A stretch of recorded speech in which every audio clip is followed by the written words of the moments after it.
She was just her neighbor. That's how it all started, or at least that's what I told myself.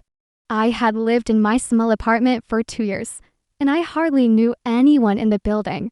Life had become a quiet rhythm of work, sleep, and endless solitude. Sometimes, in the evenings, I would sit by my window and watch the lights flicker on across the street, wondering what life looked like for the people I didn't know. Then there was her. She moved in one rainy afternoon, carrying a box that seemed far too big for her small frame. I watched from my window as she struggled, and without thinking, I grabbed my umbrella and ran downstairs. "Need a hand?" I asked, my voice wobbling between concern and curiosity. She smiled, really smiled, and suddenly the room didn't feel so empty anymore. "Thank you," she said. I remember, from that moment on, our paths crossed more often than I could have imagined. At first, it was small things: sharing a cup of sugar, borrowing a ladder, casual greetings in the hallway.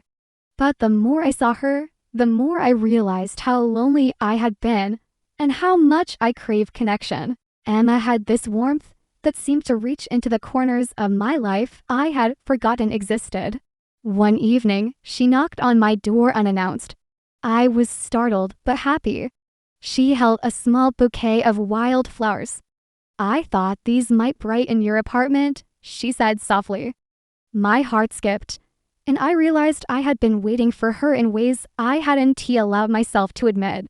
We started spending more time together, movie nights in our small living rooms, cooking experiments that ended in laughter, and long walks around the neighborhood.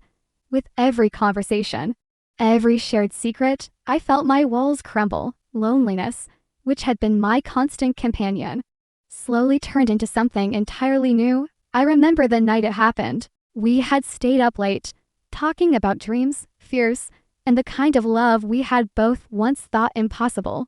I glanced at her, and in that moment, everything felt electric. Her hand brushed mine, and I didn't pull away.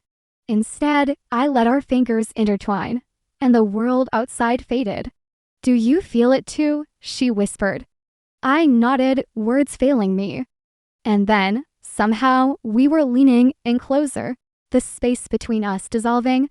Our lips met softly, and for the first time in years, I felt alive in a way that had nothing to do with my solitary routines or empty nights. Love, unexpected and tender, had found its way into our quiet lives from that night on. Our relationship blossomed in the most beautiful, ordinary ways. We learned each other's habits, laughed at each other's quirks, and supported each other's dreams. Emma brought color into my world: books, music, homemade meals, and countless small gestures that made every day feel special. I never expected to find love next door, and yet it was exactly where it had been waiting all along. What began as casual neighborly kindness grew into something deeper, something we both had longed for without realizing it. Loneliness had introduced us, but love had kept us together. Now, when I look across the hall and see Emma's lights spilling out into the corridor, I smile. She is no longer just my neighbor. She is my heart, my safe place, my love. And sometimes, in quiet moments, I marvel at the simple truth. Life has a way of surprising you when you least expect it, and the most profound love can begin with the smallest acts of kindness.